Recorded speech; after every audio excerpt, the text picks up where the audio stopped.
Servus Männer, it's Red Pill Germany again. I just read that Poland wants to donate all its MiG-29 fighter planes to Ukraine. According to the article, Poland has 28 of these machines, and I think they received them from Germany for the symbolic price of €1 in the early 2000s. So now they want to pass this gift on eastward again, and in return they would get F-16 fighters from the USA. But Germany is involved here in more than one way. We're not only the original owner, although that might have been the GDR. But no, the plan also suggests that we will deliver these planes to Ukraine via Germany. Yeah, because they will be given to the Americans at Ramstein Airbase in Rhineland-Palatinate. So that is significant because so far, yes, we have chosen sides already in a way. We have donated weapons directly to Ukraine from Germany, RPGs, Panzerfaust, and also anti-tank weapons. But these are, of course, considered defensive arms. This fighter plane now is more of an offensive weapon, or it could be used as an offensive tool, of course. And I think Russia has already warned that it would consider this as an act of aggression. But don't worry, because there is already a poll out there that says that 60% of Germans are totally fine with that. Isn't that really great timing that just now that this plan comes up, the newspapers can already present a poll that says that the majority of Germans are okay with that. They are in favor of such action. While I have to remind you once more that it was always a principle of Germany not to deliver weapons into active conflict zones. But I think that is only true for conflict zones that are quiet, where there is no conflict going on. But once in a conflict zone the conflict starts, then the weapons must be delivered, of course, because there is a conflict.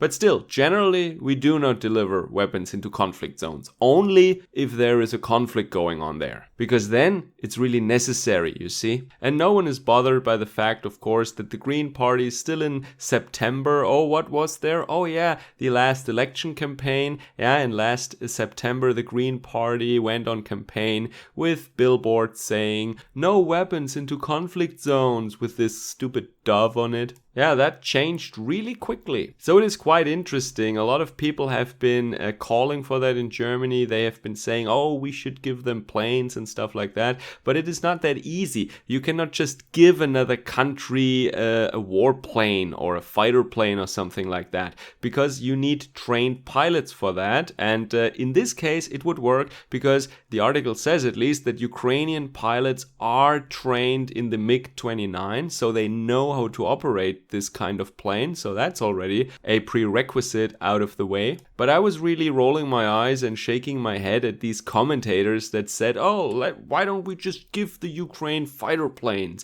Yeah, it's not that easy. Unless you provide the pilots with the fighter plane, and then where would these planes start from? As far as I know, all the air bases are pretty much destroyed. So seriously, where would they start from? So you give a European fighter plane, a NATO fighter plane to the Ukraine, and you provide the pilot with it in a bundle, let's say, and because they don't have any suitable or active airfields anymore, oh, why don't we let that plane just start, from Turkey or the Czech Republic or Poland maybe, or from the Baltic states, and but it's still a Ukrainian plane, right? So this is, none of us is involved here. It's just our pilot, it's our plane, it's starting from our airfield, but it's just the Ukrainians defending themselves. So this is what I thought yesterday, how this might end up. But since these Ukrainian pilots apparently are trained in flying this MiG-29, that makes it possible, but I still wonder where these planes would start from, where they would take off from, where they would be serviced and refueled, etc. Would that really be happening in the Ukraine? Would Ukrainians be doing that? That's what I wonder. Because if that was not the case, then it would be really NATO directly fighting the Russians. And is that really something that we want? At the moment, politicians are still negating that. They are saying we want to limit this to the Ukraine. We cannot afford this conflict to escalate and to grow beyond the borders of Ukraine. And we cannot risk a full-out World War III. But if we are providing now this heavy weaponry to Ukraine, we are involved if we want it or not. And yes, it is only in German territory, but Ramstein Airbase is of course not part of Germany. It's a US installation and it belongs to the US. But once again, since we are a satellite state anyway, it doesn't make much difference.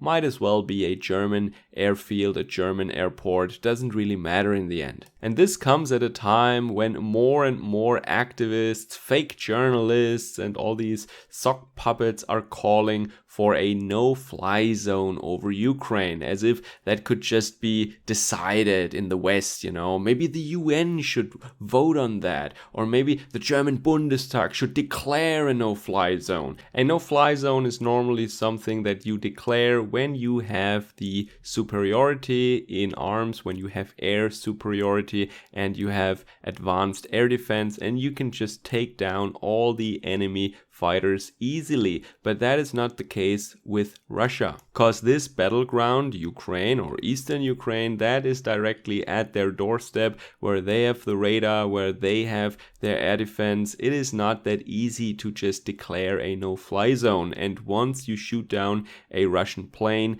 guess what would happen? Yes, it is the scenario that all the WEF, young global leaders and activists and fake journalists, what they are calling for, an all-out global war. I have the impression that very influential powers are almost acting as if they want this war to escalate further, if they want a global conflict, so that they, how did they phrase it, they can build back better than, or they can reset our world economy and our global society and create a one world government and one court and all these things. But maybe they are right and they can really pull it off. They can really declare a no-fly zone over Ukraine, and Russia will have to respect that without pulling the nuclear option or something else. And India and Brazil and Iran and Syria and China, they would just all stand idly by. Because here's another thing, they always say that Russia is now completely isolated globally. Is that really true? I don't really see it that way. There are a lot of countries that are at least neutral towards Russia, and then there are countries, important countries, such as China,